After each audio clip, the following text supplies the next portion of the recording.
Hello नमस्कार दोस्तों, मैं Jitendra Maurya ji sir PS class में आप सभी का स्वागत करता हूं। दोस्तों हम चर्चा करते हैं आरबीएससी कक्षा 10 सामाजिक विज्ञान के अध्याय नंबर 7 के, जिसमें हम राज्य सरकार के बारे में चर्चा कर रहे थे। राज्य सरकार में हमारा जो टॉपिक चल रहा था वो राज्य विधानसभा का टॉपिक चल रहा था। राज्य विधानसभा में भी हमने बनावट इसकी क्लियर कर ली है, संरचना यानी इसका गठन क्लियर कर लिया है। आज हम राज्य विधानसभा की शक्तियों का अध्ययन करने वाले हैं कि राज्य विधानसभा के पास क्या पावर होता है, इसका काम क्या होता है, इसके अधिकार क्या है। तो आज हम चर्चा करेंगे राज्य विधानसभा के बारे में।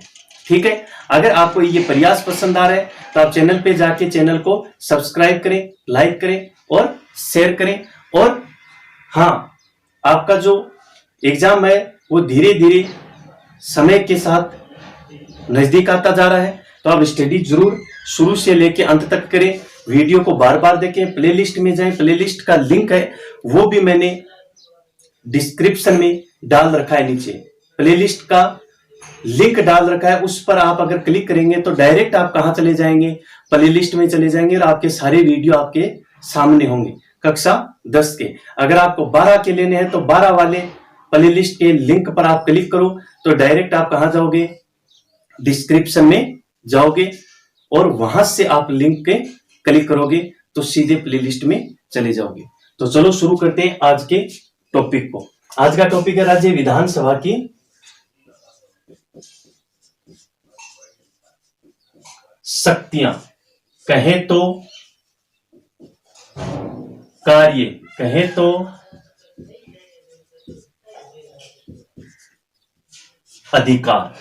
आपको यह भी पूछा जा सकता है कि राज्य विधानसभा की शक्ति लिखो, राज्य विधानसभा के कार्य या राज्य विधानसभा के अधिकार। यहां पर आपको ध्यान में रखना, आपको विधान मंडल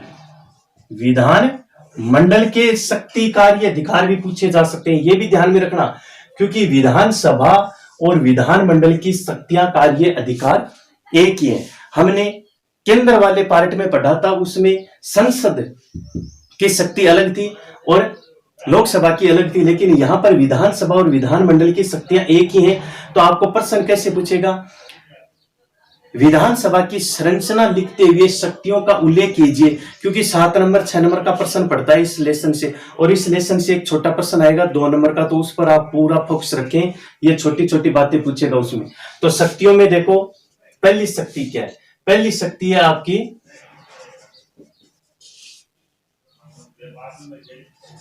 विधायी शक्ति।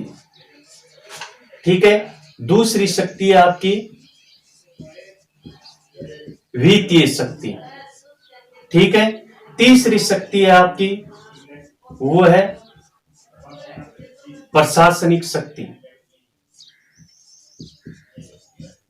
प्रशासनिक शक्ति। चौथी शक्ति है वो है आपकी संविधान संशोधन, संविधान संशोधन की शक्ति। और 5वीं शक्ति है वो है आपकी निर्वाचन संबंधी शक्ति। ठीक है, सबसे पहले हम बात करें विधायी शक्ति क्या होती है। देखो, विधायी शक्ति किससे संबंधित होती है, विधायी शक्ति संबंधित होती है कानून निर्माण से, कानून निर्माण से संबंधित होती है विधायी शक्ति। ठीक है, अब हमें ये देखना है राज्य विधानसभा है ये किस तरीके के कानून बनाती है। तो हमने केंद्र वाले पार्ट में पढ़ा था कि हमारे देश की संघीय शासन व्यवस्था में शक्तियों का विकेंद्रीकरण 3 सूचियों में किया गया है। 3 सूचियों में, इधर देखना आप, 3 वो सूची कौन सी बनाई हमने। हमारा देश संघीय शासन व्यवस्था वाला देश है, तो हमने हमारी जो शक्तियां हैं उनको क्या कर रखा है, विकेंद्रीकृत। तो हमने 3 सूची बनाए रखी हैं, संघ सूची, ये हो गई राज्य सूची और ये हो गई समवर्ती सूची। ठीक है, तो हमने वहां पर क्या पढ़ा था, इस पर तो कानून कौन बनाएगा, केंद्र सरकार, इस पर कानून कौन बनाएगा, राज्य सरकार, और इस पर दोनों सरकार। तो अब हम किसकी बात कर रहे हैं, राज्य विधानसभा की बात कर रहे हैं। राज्य विधानसभा की पहली शक्ति है विधायी शक्ति यानी कानून निर्माण की शक्ति। तो यहां 3 सूचियों में आप देखो कि राज्य कौन सी सूची पर कौन सी सूची के विषय पर कानून बना रहा है। तो राज्य 1 तो बना रहा है राज्य सूची और एक बना रहा है समवर्ती सूची। तो यहां पर हमारे सामने क्या बात आएगी कि राज्य विधानसभा संघ सूची समवर्ती सूची के विषयों पर कानून निर्माण का कार्य करती है। किस पर? राज्य सूची और समवर्ती सूची के विषयों पर कानून बनाने का कार्य करती है। और ये जो विषय होते हैं ये लगभग किस में आ जाते हैं? साधारण विधेयक में आ जाते हैं। और साधारण विधेयक है वो विधानमंडल के दोनों सदनों में प्रस्तुत किया जा सकता है, यानी साधारण विधेयक है वो विधानसभा में भी प्रस्तुत हो सकता है और विधान परिषद में भी प्रस्तुत हो सकता है। तो ये विधायी शक्ति है। विधायी शक्ति कानून निर्माण से संबंधित होती है। आपको ध्यान में ये रखना है इसके अंदर कि राज्य विधानसभा को कौन कौन सी सूचियों पर कानून बनाने का अधिकार है। तो राज्य सूची और समवर्ती सूची पर कानून बनाने का अधिकार है। वित्तीय शक्ति देखो, इसमें आपको ध्यान रखना है। ऊपर अगर आप पार्ट नंबर केंद्र सरकार का याद करके हैं तो आपको पता है कि वित्त पर किसका नियंत्रण होता है। तो ऊपर हमने केंद्र में पढ़ा लोकसभा का होता है, तो यहां पर लोकसभा का होता है, तो यहां पर विधानसभा हो जाएगा। राज्य के वित्त पर विधानसभा का नियंत्रण होता है। किसका नियंत्रण होता है? विधानसभा का नियंत्रण होता है। आगे बात समझ में? यानी विधानसभा क्या करती है? विधानसभा ही आय और व्यय से संबंधित जो भी रिकॉर्ड होता है वो क्या करता है? विधानसभा में प्रस्तुत किया जाता है, जिसको हम क्या कहते हैं? हमारी साधारण भाषा में बजट भी कहते हैं। ये चीज है।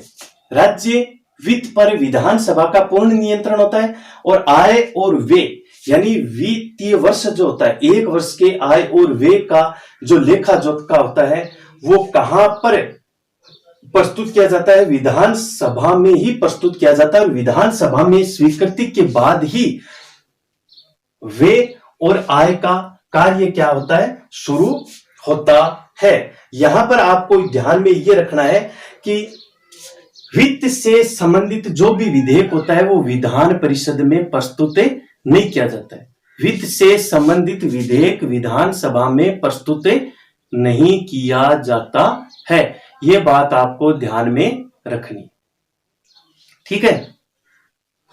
आगे प्रशासनिक शक्ति का मतलब क्या है? यहां पर आपको ध्यान में यह रखना है। पहली बात तो प्रशासनिक शक्ति किससे संबंधित है? आपको नाम से समझ में नहीं आएगा तो आपको मैं बता दूं ये शक्ति किससे संबंधित है। यह शक्ति संबंधित है मंत्री परिषद पर नियंत्रण से संबंधित है।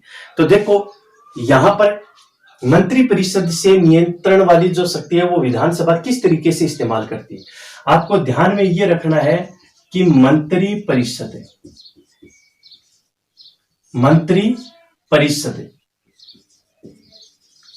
विधानसभा के प्रति उत्तरदायी होती है। पहली बात तो ये ध्यान में रखनी है, मंत्री परिषद है वो किसके प्रति? विधानसभा के प्रति उत्तरदायी होती है। यानी मंत्री परिषद का विश्वास जब तक विधानसभा पर रहता है तब तक मंत्री परिषद अपने पद पर रहती है। उसके बाद मंत्री परिषद को क्या कर दिया जाता है? भंग कर दिया जाता है, अगर विश्वास नहीं रहता तो। अब दूसरी बात है कि ये विधानसभा है, ये मंत्री परिषद पर नियंत्रण कैसे रखती है? तो नियंत्रण के 3-4 साधन है। जैसे सुना हुआ आपको प्रश्न पूछकर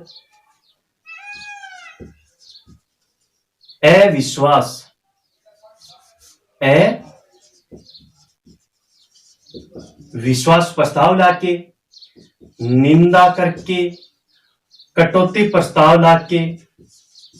तो 3-4 तरीके से विधानसभा है वो मंत्री परिषद को नियंत्रित करने का काम है करती है। उसके बाद संविधान में संशोधन। अब आपको यहां पर यह ध्यान में रखना है संविधान में संशोधन में कि संविधान संशोधन की शक्ति वैसे तो संसद के पास है, राज्य विधानसभा के पास है नहीं। तो फिर ये शक्ति यहां कैसे आई? तो मैंने ऊपर केंद्र वाले पार्ट में बताया था कि कुछ संविधान संशोधन ऐसे हैं जिनमें संसद के द्वारा प्रस्ताव को पास करने के बाद राज्य विधानसभाओं में उसको अनुमोदित करवाना जरूरी होता है। जैसे आपका लागू हुआ था, याद हो तो, जीएसटी लागू हुआ था। इस संविधान, ये कर से संबंधित प्रस्ताव था। ये जो कर होते हैं, करों से संबंधित ये प्रस्ताव था। संसद में इसको पास किया गया। संसद में पास करने के बाद इसको कहां भेजा गया था? राज्य विधानसभाओं के पास अनुमोदन के लिए भेजा गया था। तो इस तरीके से बहुत से विधेयक ऐसे होते हैं जो संसद में पारित होने के बाद कहां आते हैं? वो राज्य विधानसभाओं के पास से आते हैं। तो राज्य विधानसभा भी यहाँ पर संविधान संशोधन वाले विधेयकों पर क्या कर रही है? अपना अनुमोदन कर रही है। तो ये संविधान संशोधन की शक्ति राज्य विधानसभा के पास भी आ जाती है। बल्कि राज्य विधानसभा में संविधान में संशोधन से संबंधित प्रस्ताव नहीं रखा जाता है, वो केवल संसद को ही प्राप्त है। अब हम बात करें निर्वाचन। विधानसभा के जो सदस्य हैं वो किस प्रकार के निर्वाचन में भाग लेते हैं? तो देखो, यहां पर दो ही चीज आपको याद रखनी है। एक तो राज्य विधानसभा के सदस्य राष्ट्रपति के निर्वाचन में भाग लेते हैं। किसके निर्वाचन में? राष्ट्रपति के निर्वाचन में भाग लेते हैं। और एक राज्य विधानसभा के सदस्य राज्यसभा का जो सदस्य होता है, राज्यसभा सदस्यों के निर्वाचन में ये क्या लेते हैं? भाग। राज्यसभा सदस्यों के निर्वाचन में भाग लेते हैं। बस यही निर्वाचन से संबंधित इसकी शक्तियां हैं। तो राज्य विधानसभा की ये शक्तियां हैं 5, 1, 2, 3, 4, 5 विधायी शक्ति यानी कानून निर्माण से संबंधित है। और कानून निर्माण का कार्य है वो राज्य विधानसभा किस पर करती है? कानून निर्माण का कार्य राज्य विधानसभा किस पर करती है? किस पर करती है?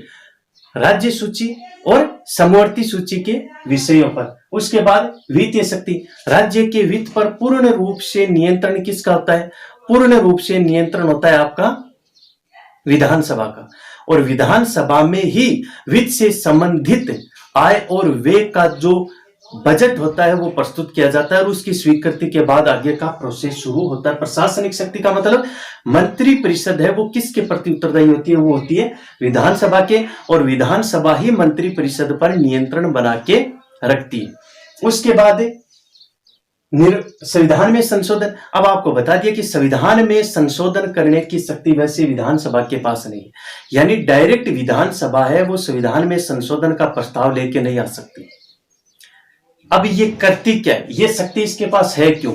संविधान में संशोधन का प्रस्ताव आएगा संसद में, और संसद में कुछ प्रावधान ऐसे हैं जिसका संसद में स्वीकृति मिलने के बाद राज्य विधानसभा की स्वीकृति मिलना जरूरी होता है। तो यहां उसको अनुमोदन के लिए भेजा जाता है। तो इसके भी वो हो जाती है संविधान संशोधन की शक्ति। निर्वाचन संबंधी शक्तियों में राष्ट्रपति के निर्वाचन में भाग लेते हैं और राज्य सभा के सदस्यों में जो निर्वाचन होता है उसमें वो भाग लेते हैं। अब हम अगला चैप्टर होगा हमारा, उसमें चर्चा करेंगे राज्य विधान परिषद की बनावट और राज्य विधान परिषद की शक्ति। तो उसके साथ हमारी व्यवस्थापिका का काम कंप्लीट हो जाएगा। व्यवस्थापिका में 4 प्रश्न बन जाएंगे। एक विधानसभा की बनावट और दूसरा विधानसभा की शक्ति, 2 प्रश्न। विधान परिषद की बनावट और विधान परिषद की शक्ति, 4 प्रश्न कंप्लीट होंगे। फिर हम प्रवेश करेंगे किसमें? कार्यपालिका में। जय हिंद, जय भारत।